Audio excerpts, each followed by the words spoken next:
하나님 아버지 감사합니다. 하나님의 은혜를 경험하고 그 은혜 안에 거하며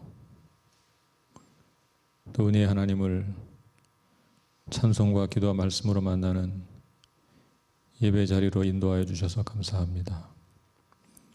이 시간 주님 말씀을 사모합니다. 사모하는 자들을 만족하게 하여 주시옵소서. 예수 그리스도의 이름으로 기도하옵나이다. 아멘. 하나님 말씀 봉독하겠습니다. 마태복음 5장 1절부터 12절입니다.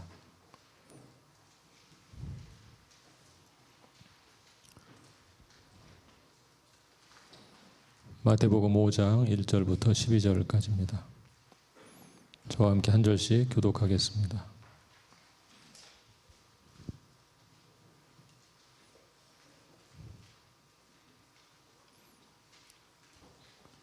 제가 먼저 읽겠습니다.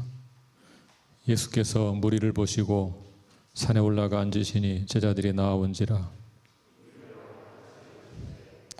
심령이 가난한 자는 복이 있나니 천국이 그들의 것이며 온유한 자는 복이 있나니 그들이 땅을 기업으로 받을 것이며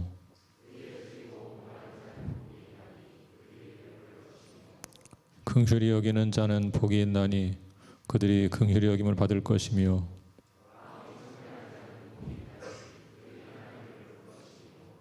화평하게 하는 자는 복이 있나니 그들이 하나님의 아들이라 일컬음을 받을 것이며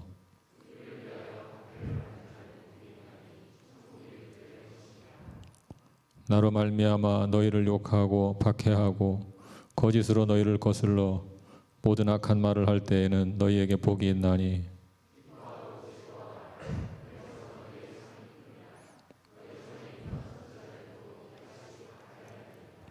아멘. 이번 주부터 매일 성경이 산상수훈을 다루기 시작했습니다. 마태복음 5장, 6장, 7장을 산상수훈 혹은 산상설교라고 부릅니다. 예수님께서 산에서 가르친 교훈 혹은 설교라는 뜻입니다. 이 산상설교가 워낙 널리 알려진 말씀이라서 때로 이 산상설교만 별도로 설교할 때도 있습니다. 산상설교만 별도로 설교할 때 주의할 것이 있습니다. 그것은 바로 산상설교도 마태복음의 일부라는 사실입니다. 따라서 산상설교를 바르게 해석하려면 마태복음 전체의 문맥을 잘 살펴가면서 해석해야 합니다. 이제 산상설교의 문맥을 살펴보겠습니다. 마태복음 4장 17절에서 예수님은 하나님의 나라를 선포하셨습니다. 회개하라, 천국이 가까이 왔느니라. 회개하라, 천국이 가까이 왔느니라. 그리고 곧이어 하나님 나라 백성들을 모으기 시작하십니다. 베드로, 안드레, 야고보, 요한 등이 바로 그 하나님 나라 백성들입니다. 또한 예수님은 온 갈릴리를 두루 다니며 전국 복음을 전파하시고 가르치시고 치유하십니다. 그러자 수많은 무리가 예수님을 따르기 시작했습니다. 그런 상황에서 예수님은 무리를 보시고 산에 올라가 앉으셨고 제자들이 나와왔을 때 그 제자들에게 이 말씀을 가르치셨습니다. 따라서 산상설교는 하나님 나라의 백성들이 어떻게 살아야 할 것인가에 관한 내용을 담고 있습니다. 때로 산상설교가 요구하는 윤리적 수준이 너무 높아서 이 말씀을 예수님의 재림 후에나 이루어질 말씀으로 해석하는 사람들이 있습니다. 그런 해석은 기본을 망각한 것입니다. 물론 산상설교가 완전히 성취되는 날은 예수님의 재림 이후에나 이루어질 가능성이 높습니다. 그렇다고 해서 산상설교를 재림 이후에나 이루어질 말씀이라고 제쳐놓아서는 안 됩니다. 성경은 기본적으로 오늘 우리에게 지키라고 주신 말씀입니다. 그러므로 당연히 오늘 우리 삶의 자리에서 이 말씀대로 실천하기를 힘쓰며 살아야 합니다. 서론을 보겠습니다. 1절, 2절 같이 한번 읽어보겠습니다.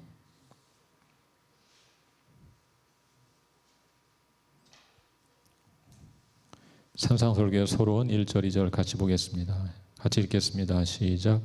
예수께서 무리를 보시고 산에 올라가 앉으시니 제자들이 나아온지라 입을 열어 가르쳐 이르시되.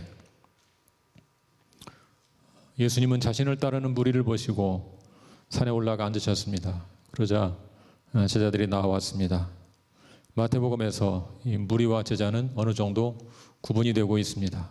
무리는 말 그대로 다양한 사람들로 구성된 집단 무리입니다. 당시 무리들도 예수님을 따르고 있었습니다. 그렇지만 예수님은 그 중에서 특별히 제자들에게 이 말씀을 가르친 것으로 보입니다. 다른 무리들은 아마도 조금 떨어진 곳에서 예수님 말씀을 듣고 있었던 것 같습니다. 무리와 제자를 엄격하게 구분하기는 쉽지 않지만 이 말씀의 주요 대상은 분명히 제자들이었던 것으로 보입니다. 이제 팔복의 내용을 좀 살펴보겠습니다.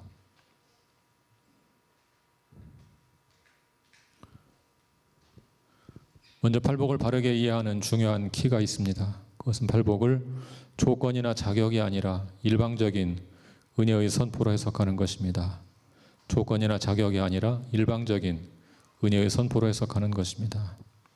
이렇게 보는 근거는 문맥에 있습니다. 예수께서 이 땅에 오신 목적은 흑암에 앉은 백성과 사망의 땅과 그늘에 앉은 자들에게 빛을 비추기 위해서라고 했습니다. 우리 마태복음은 4장 16절을 같이 한번 읽어보겠습니다. 마태복음 4장 16절 같이 읽습니다. 시작.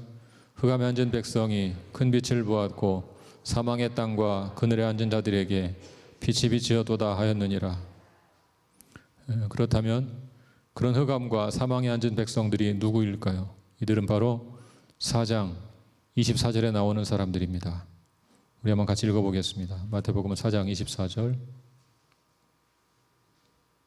같이 읽을까요? 시작. 그의 소문이 온 수리아에 퍼진지라 사람들이 모든 앓는 자, 곧 각종 병에 걸려서 고통당하는 자, 귀신 들린 자, 간질하는 자, 중풍병자들을 데려오니 그들을 고치시더라. 이들은 바로 모든 앓는 자, 곧 각종 병에 걸려서 고통당하는 자, 귀신 들린 자, 간질하는 자, 중풍병자들입니다. 예수님은 그런 사람들을 치유하신 후에 바로 이 팔복을 말씀하셨습니다. 따라서 팔복은 인간 편에서의 조건이 아니라 일방적인 은혜의 선포라고 말할 수 있습니다. 결국 팔복의 핵심 메시지는 하나님의 나라는 누구에게나 열려 있다는 사실입니다. 우리가 사는 이 세상은 가난한 자나 우는 자 등을 낙오자라고 여기고 배척할지 모르지만 하나님의 나라는 결코 그렇지 않습니다. 하나님의 나라는 바로 그런 자들에게 열려 있는 나라입니다. 팔복은 크게 두 그룹으로 나누어집니다. 처음 4개의 복은 그리스도인과 하나님의 관계를 다루고 나머지 4개의 복은 그리스도인과 동료 인간들의 관계를 다루고 있습니다. 3절을 같이 한번 보겠습니다. 3절 말씀 시작. 심령이 가난한 자는 복이 있나니 천국이 그들의 것이며. 마태복음에는 심령이 가난한 자라고 되어 있지만 누가복음에는 단지 그냥 가난한 자라고 되어 있습니다. 어떤 학자들은 물질적 가난을 말한 누가의 표현을 더 정확한 것으로 보기도 합니다. 물질적 가난을 말한 누가의 표현을 마태가 영적인 것으로 축소시켰다고 주장하기도 합니다. 그러나 마태가 본래 의미를 축소한 것이 아닙니다. 오히려 마태는 가난한 사람들의 내적 성향에 초점을 맞추어 예수님의 본래 의도를 더욱 분명히 했다. 그렇게 보는 것이 옳습니다.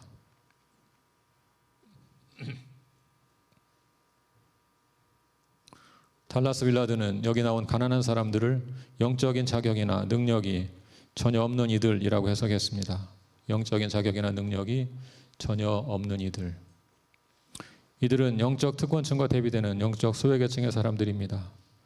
당시 상황에서 영적 특권층이 종교 지도자들을 가리킨다면 영적 소외계층은 세리와 죄인들을 가리킵니다. 이런 사람들은 영적인 자격이나 능력이 전혀 없는 사람들입니다. 한마디로 하나님 앞에서 아무런 자격도 내세울 것이 없는 사람들입니다.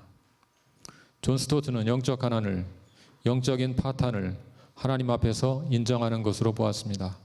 영적인 파탄을 하나님 앞에서 인정하는 것.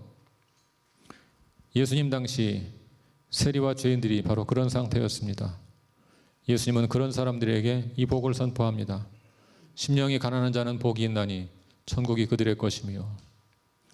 예수님이 선포하신 하나님의 나라는 바로 그렇게 영적 파산 상태에 처한 사람들에게 임할 것입니다. 왜 그렇습니까? 그래야만 은혜이기 때문입니다. 그래야만 은혜이기 때문입니다. 파산 상태에 처한 자는 얼마나 절실합니까? 그는 아무것도 내세울 것이 없습니다. 오직 누군가의 도움만 바랄 뿐입니다. 예수님이 선포하신 하나님의 나라는 바로 그런 자에게 임합니다. 완전히 파산하여 비참한 지경에 빠진 이들에게 그리스도의 구속의 은총을 통하여 천국이 임합니다. 천국은 그렇게 은혜로 임하는 곳입니다. 4절을 보겠습니다.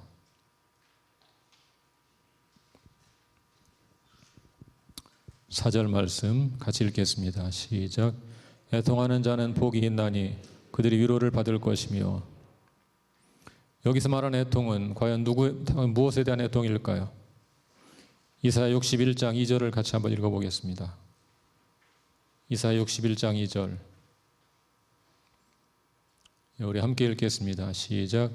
여호와의 은혜의 해와 우리 하나님의 보복의 날을 선포하여 모든 슬픈 자를 위로하되. 이 말씀을 바르게 해석하려면 당시 상황을 먼저 알 필요가 있습니다. 당시 이스라엘은 이방 세력에게 압제를 당하여 도시들은 모두 폐허가 된 상태였습니다. 이방 나라들에게 압제를 당하고 있으니 이스라엘 백성들은 애통할 수밖에 없을 것입니다. 예수님은 그런 자들에게 복이 있다고 말합니다. 왜냐하면 이제 하나님께서 그들을 위로할 것이기 때문입니다. 그렇다면 오늘 우리는 어떻게 이 말씀을 적용할 수 있을까요? 과연 우리는 무엇을 애통해야 할까요? 사람들은 다양한 이유로 애통합니다. 그러나 그 중에서 이 말씀에 나온 애통과 가장 관련이 깊은 것은 죄와 박해로 인하여 애통하는 것입니다. 죄와 박해로 애통하는 것입니다. 앞에서 언급한 이사야 61장 2절도 이 두 가지와 관련이 있습니다. 이스라엘 백성들은 그들의 죄로 인하여 이방인들에게 박해를 당하게 되었습니다. 결국 이스라엘 백성들도 죄와 박해 때문에 애통할 것입니다. 오늘 우리도 역시 우리의 죄와 우리의 죄로 인해 벌어질 수 있는 고난 때문에 애통해야 합니다. 데이비드 브레이너드는 이렇게 고백했습니다. 아침 기도 시간에 나의 영혼은 심히 녹아내려 나의 엄청난 사악함과 부도덕함 때문에 몹시 슬퍼하였다. 아침 기도 시간에 나의 영혼은 심히 녹아내려 나의 엄청난 사악함과 부도덕함 때문에 몹시 슬퍼하였다. 사도 바울은 로마서 7장 24절에서 이렇게 고백했습니다. 오라 나는 곤고한 사람이로다. 이 사망의 몸에서 누가 나를 건져내랴. 바울은 원하는 바 선은 행하지 아니하고 도리어 원하지 아니하는 바 악은 행하는 자신을 보면서 이렇게 탄식합니다. 이 사망의 몸에서 누가 나를 건져낼 것인가. 이렇게 죄로 인해 애통하는 자는 복이 있습니다. 왜냐하면 그들이 우리 하나님의 위로를 받을 것이기 때문입니다. 계속 5절을 보겠습니다. 5절 말씀 시작. 온유한 자는 복이 있나니 그들이 땅을 기업으로 받을 것이며. 여기 온유한에 해당하는 헬라어 단어 프라우스의 사전적인 뜻은 온유한 혹은 겸손한 그런 뜻을 가지고 있습니다. 온유한 혹은 겸손한. 이 단어는 마태복음에서 모두 3번 나옵니다. 이 본문 외에 나머지 2번은 마태복음 11장 29절과 21장 5절에 나옵니다. 11장 29절 먼저 읽어보겠습니다. 마태복음 11장 29절. 같이 읽겠습니다. 시작. 나는 마음이 온유하고 겸손하니 나의 멍에를 메고 내게 배우라. 그리하면 너희 마음이 쉼을 얻으리니. 예수님은 자신을 온유한 자라고 소개합니다. 마태복음 21장 5절을 또 보겠습니다.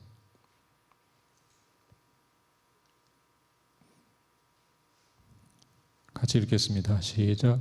시온 딸에게 이르기를 내 왕이 내게 임하나니 그는 겸손하여 나귀 곧 멍에 매는 짐승의 새끼를 다도다 하라 하였느니라. 이 말씀은 구약성경 스가랴 9장 9절을 인용한 것입니다. 스가랴는 메시아 예언을 하면서 예수님을 겸손한 자로 소개합니다. 우리말 성경에서는 겸손하다고 번역했지만 원어에서는 같은 단어로 되어 있습니다. 이렇게 예수님을 온유한 자라고 소개한 것을 보면 온유하다는 것이 무엇을 가리키는지 어느 정도 짐작할 수 있습니다. 예수님은 열심당원처럼 폭력적인 방식으로 메시아적 사역을 수행하지 않았습니다. 대신 겸손하게 자신을 희생제물로 드리는 방식으로 메시아적 사역을 수행하셨습니다.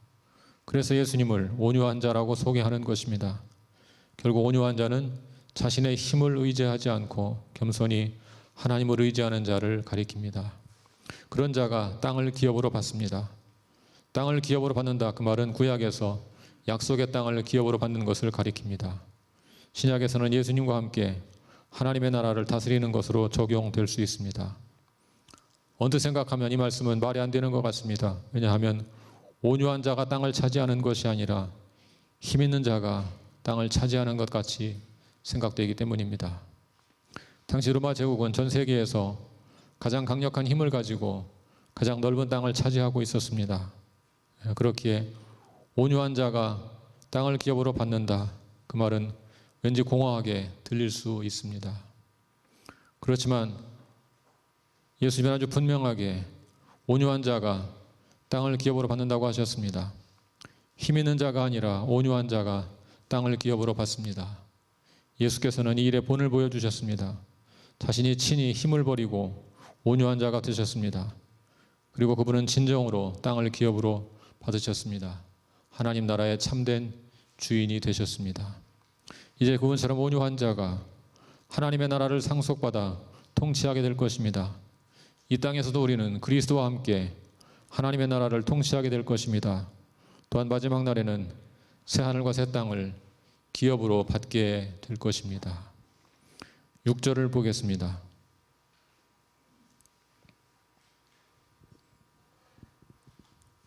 6절 말씀 같이 읽습니다. 시작. 의에 줄이고 목마른 자는 복이 있나니 그들이 배부를 것이며. 바울 서신에 익숙한 성도들은 이 구절에 의라는 단어를 볼 때 얼른 바울이 강조한 칭의를 연상할 것입니다. 그렇지만 마태복음에서 의라는 단어는 하나님 앞에서의 옳은 행위를 가리킵니다. 이 구절의 강조점은 법정적 의가 아니라 실천적 의, 올바른 삶의 방식, 행실을 가리키는 것입니다.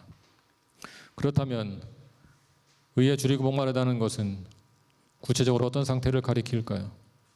줄이고 목마른 자는 간절히 사모하기 마련입니다. 의에 줄이고 목마른 자는 의를 행하기를 간절히 사모할 것입니다. 그런 자가 복이 있다는 말입니다.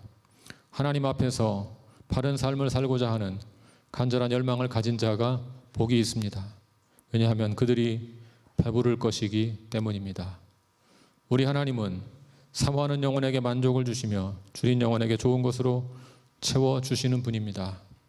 하나님은 의에 줄이고 목마른 자, 곧 하나님 앞에서 바르게 살고자 간절히 열망하는 자들을 복되게 여기시고 그들을 배부르게 하십니다.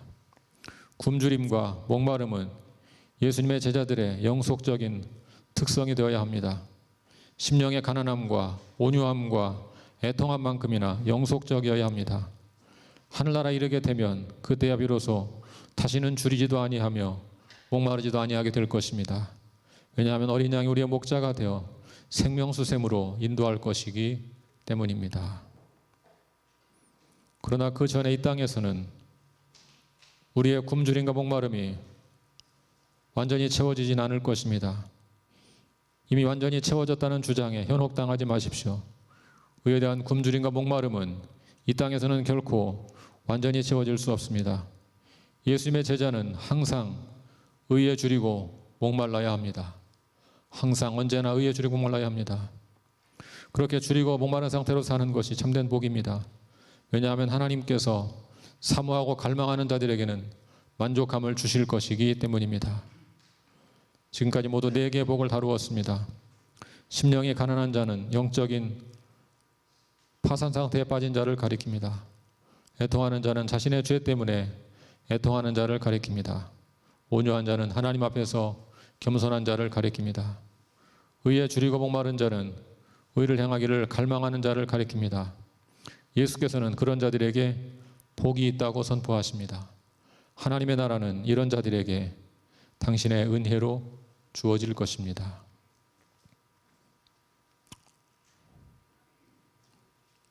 이제 다루게 될 네 가지 복은 사람과의 관계에서 필요한 내용들입니다. 7절부터 보겠습니다. 7절 말씀 같이 읽겠습니다. 시작. 긍휼히 여기는 자는 복이 있나니 그들이 긍휼히 여김을 받을 것이며. 존 스토트는 이렇게 말했습니다. 긍휼이란 곤경에 처한 사람을 향한 동정이다. 긍휼이란 곤경에 처한 사람을 향한 동정이다. 우리는 곤경에 처한 사람을 동정해야 합니다. 왜 그래야 합니까?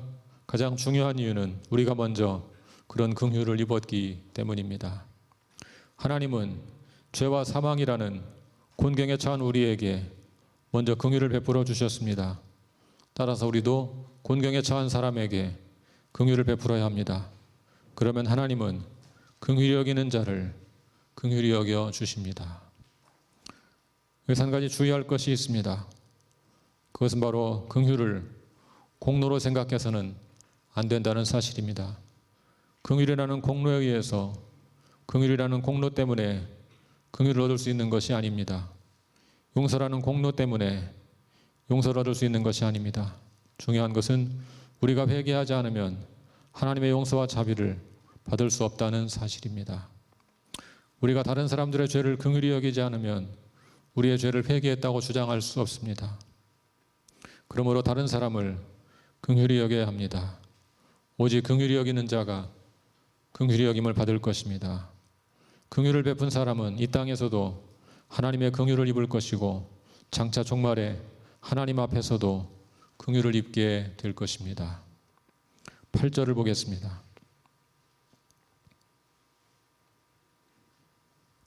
8절 말씀 시작. 마음이 청결한 자는 복이 있나니 그들이 하나님을 볼 것이며. 마음이 청결한 자란 한 마음을 가진 자, 곧 진실한 자를 가리킵니다. 시편 24편 3절과 4절은 마음이 청결한 자가 누구인지 잘 보여주고 있습니다. 우리 한번 그 말씀 같이 읽어볼까요? 함께 읽습니다. 시작. 여호와의 산에 오를 자가 누구며 그의 거룩한 곳에 설 자가 누구인가? 곧 손이 깨끗하며 마음이 청결하며 뜻을 허탄한 데 두지 아니하며 거짓 맹세하지 아니하는 자로다. 마음이 청결한 자란 하나님과 사람과의 관계에서 거짓된 것을 벗어나 진실한 자를 가리킵니다. 이런 사람은 사악하거나 음흉하거나 비열하지 않습니다. 이런 사람은 하나님을 볼 것입니다. 오직 마음이 청결한 자만 하나님을 볼 것입니다. 이 세상에서는 믿음의 눈으로 하나님을 볼 것이고 오는 세상에서는 얼굴과 얼굴을 맞대고 그 영광을 보게 될 것입니다. 우리 9절을 보겠습니다. 9절 말씀 함께 읽겠습니다. 시작. 화평하게 하는 자는 복이 있나니 그들이 하나님의 아들이라 일컬음을 받을 것이며. 여기서 화평하게 하는 자는 수동적으로 화평하게 하는 사람이 되는 것이 아니라 사람들과 적극적으로 화해하는 사람이 되는 것을 말합니다. NLT라는 영어 성경은 화평을 위해 노력하는 자라고 번역했습니다. 화평을 위해 노력하는 자, 바로 그런 사람이 하나님의 아들이라고 불릴 것입니다. 화평하게 하는 자를 하나님의 아들이라고 부르는 이유가 무엇일까요? 그 이유는 하나님이 화평의 하나님이시기 때문입니다. 예수님은 우리를 화목하게 하기 위해 이 땅에 오셨습니다. 화평하게 하는 자는 하나님을 닮은 자들입니다. 존 스토트는 값싼 화평을 경계하라고 외쳤습니다. 그렇다면 값싼 화평이란 무엇일까요? 값싼 화평이란 말로만 화평을 선포하는 것입니다. 전혀 화평이 없는데 말로만 외친다고 되는 것이 아닙니다. 화평하게 하는 자가 되려면 많은 고통이 따릅니다. 예수님은 화평하게 하는 자가 되기 위해 십자가에서 죽임을 당하셨습니다. 화평하게 하는 자가 되려면 이렇게 고통을 감수해야 합니다. 마지막 10절부터 12절을 보겠습니다. 10절부터 12절 시작. 의를 위하여 박해를 받은 자는 복이 있나니 천국이 그들의 것임이라. 나로 말미암아 너희를 욕하고 박해하고 거짓으로 너희를 거슬러 모든 악한 말을 할 때에는 너희에게 복이 있나니 기뻐하고 즐거워하라. 하늘에서 너희의 상이 큼이라. 너희 전에 있던 선지자들도 이같이 박해하였느니라. 팔복 가운데 마지막 복은 우리가 다른 사람에게 행하는 것이 아니라 세상 사람들이 우리에게 행하는 것을 다룹니다. 의를 위하여 박해를 받은 자는 복이 있습니다. 누가 박해합니까? 세상 사람들이 박해합니다. 누가 박해를 받습니까? 예수의 제자들이 박해를 받습니다. 왜 박해를 받습니까? 화평하게 하려고 시도하기 때문입니다. 화평하게 하는 시도가 언제나 환영받는 것은 아닙니다. 앞에서 언급한 것처럼 화평하게 하는 자가 되려면 고통이 따를 수 있습니다. 세상은 그런 사람들을 박해할 것입니다. 그때 당하는 고통은 결코 가벼운 것이 아닙니다. 그러나 두려워할 필요는 없습니다. 왜냐하면 천국이 바로 그런 자들의 것이기 때문입니다. 팔복의 첫 번째 복과 마지막 복은 동일한 약속을 주고 있습니다. 천국이 바로 그들의 것입니다. 천국 약속은 팔복에 합당한 자들에게 주는 가장 큰 복입니다. 하나님이 통치하시는 나라, 곧 하나님의 나라보다 더 크고 놀라운 약속은 없습니다. 예수께서는 의를 위해서 박해를 당할 때 기뻐하고 즐거워라고 했습니다. 왜냐하면 하늘에서 큰 상을 받을 것이기 때문입니다. 앞선 선지자들도 이같이 박해를 당했습니다. 이 팔복의 말씀에서 우리가 놓치지 말아야 할 중요한 메시지가 있습니다. 그것은 바로 행위 구원뿐만 아니라 태도 구원도 경계하라는 것입니다. 행위 구원뿐만 아니라 태도 구원도 경계하라. 산상설교를 이런 자격을 갖추면 구원을 받는다, 그런 말씀으로 생각하는 분들이 있습니다. 그것은 또 다른 행위 구원론입니다. 이 말씀은 구원의 자격을 논하는 말씀이 아닙니다. 이 말씀의 강조점은 구원받은 하나님 백성들의 삶에 있습니다. 그럼 우리 말씀을 대할 때 행위 구원론에 빠지지 않도록 주의하셔야 합니다. 동시에 달라스 윌라드는 태도 구원도 경계하라고 말합니다. 태도 구원이란 무엇입니까? 자신이 영적으로 가난한 자라는 것을 인정하고 애통하는 마음을 갖고 온유한 태도를 취하고 의를 삼하는 마음을 갖는 등의 태도를 취하면 구원을 받을 것이라고 생각하는 것입니다. 구원을 어떤 이런 것에 대한 조건처럼 생각하는 것입니다. 이런 생각에는 심각한 문제점이 있습니다. 구원은 나의 어떠함 때문에 받는 것이 아닙니다. 그것은 측량할 수 없는 은혜로, 은총으로 받는 것입니다. 집 나간 아들을 사랑하시는 아버지의 끝없는 사랑으로 받는 것입니다. 산상설교는 이미 은혜로 구원받은 제자들의 삶을 다루는 것이지 구원받기 위한 자격 요건을 다루는 것이 결코 아닙니다.